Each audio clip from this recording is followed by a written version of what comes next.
Carl panted heavily as he dense foliage of the whispering woods, his heart pounding like a war drum. The moon hung low in the sky, casting an eerie glow that barely pierced the thicket that pushed himself through the shadows danced around him, turning every twisted root and gnarled branch into a specter. He had ventured into the forest on a dare, but now, all he wanted was to go home. He could still hear their laughter, the friends who had egged him on, but they were far behind him now, their voices swallowed by the ominous ambience of the woods. Each step he took seemed to echo, though he tried to tread lightly. Suddenly, a low growl rumbled through the trees. Carl froze, his breath caught in his throat.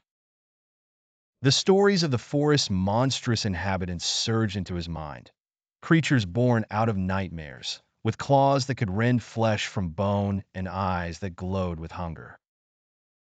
Forcing his legs to move, he broke into a run, his mind racing with the same speed.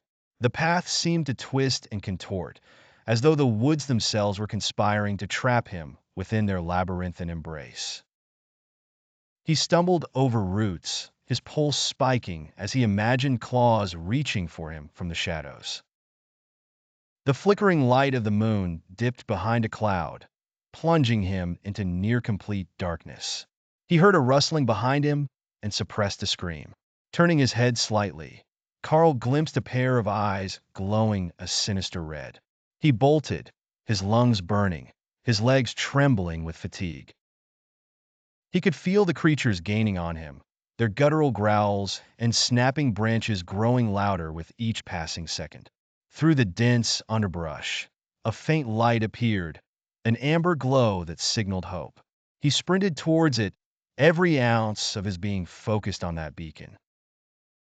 Just as the monsters seemed to be closing in, Carl burst out of the forest and collapsed onto a narrow dirt road. He looked back to see the monstrous eyes retreating into the shadows, bound by some unseen barrier. Gasping for breath, he lay there, a sob of relief breaking free. Carl picked himself up and began to walk, the safety of his home drawing closer with each step. Yet, even as the forest receded into the background, he couldn't shake the feeling that the whispering woods were not done with him. Their dark tendrils seemed to reach out, caressing his psyche with whispers of horrors untold. He would go home, but he would never escape the forest. Not really. With a final glance back, Carl walked into the night, knowing he was forever marked by the woods, a survivor of a nightmare that would haunt his every step, every shadow, for the rest of his life.